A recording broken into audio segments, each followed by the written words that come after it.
Welcome back to Leela kitchen. ఈరోజు మన వీడియోలో అన్ని ఫంక్షన్స్ పెళ్ళిలో చేసే కర్రీ, రుచికరమైన మిర్చి గోంగూర కర్రీని నేను ఈరోజు మీకు చేసి చూపించబోతున్నాను.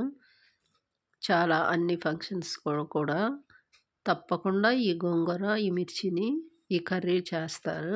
చాలా బాగుంటుంది. అన్ని రైస్లోకి, మరి చపాతీ, పూరి అన్నిటిలోకి మ్యాచ్ అవుతుంది ఈ గోంగూర కర్రీ. చాలా సింపుల్గా చేసుకోవచ్చు. దానికి కావలసినవి నేను ఇక్కడ 2 గోంగూర కట్టలు ఆకు తీసి కడిగి పెట్టాను. తర్వాత ఇక్కడ నేను ఒక 10 పచ్చిమిర్చి తీసుకున్నాను. ఇలా కడిగి గోంగూర కట్టలు రెడీగా పెట్టుకొని ఇప్పుడు స్టవ్ వెలిగించి 2 గంటల ఆయిల్ వేసి 1 టేబుల్ స్పూన్ జీలకర్ర వేసి, తర్వాత తాలింపు గింజలు వేసి, తర్వాత 5 వెల్లుల్లి దంచి వేసి పొట్టు తీసి దంచి వేసుకోవాలి.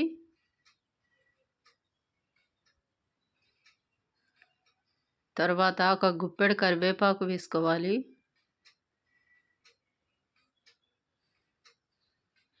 బాగా కలుపుకోవాలి మాడిపోకుండా. తర్వాత 2 నిమిషాలు మూత పెట్టుకోవాలి.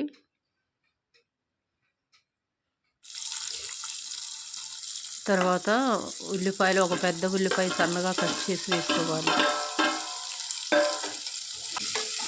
అంతా బాగా తిప్పుకోవాలి.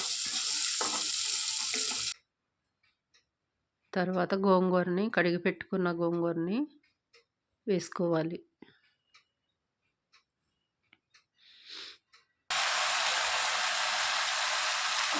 మూత పెట్టుకోవాలి.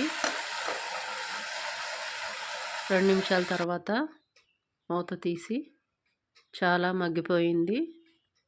తర్వాత దీన్ని బాగా తిప్పుకోవాలి మాడిపోకుండా. దీనిలో ఇప్పుడు 1 టేబుల్ స్పూన్ కారం,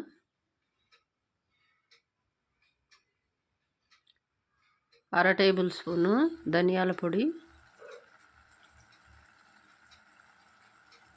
1/2 table spoon salt,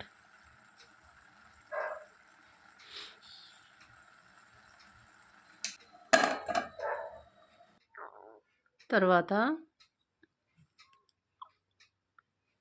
1/2 table spoon పసుపు వేసుకోవాలి. తర్వాత బాగా తిప్పుకోవాలి.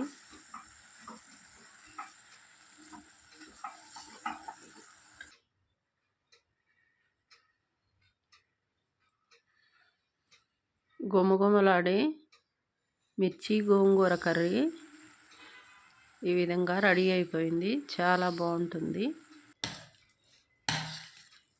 టేస్టీ గోంగూర కర్రీ రెడీ అయిపోయింది. ఈ విధంగా బౌల్లో తీసుకొని సర్వ్ చేసుకోవడమే. వేడివేడి రైస్లోకి ఎంతో బాగుంటుంది. అంతేనండి.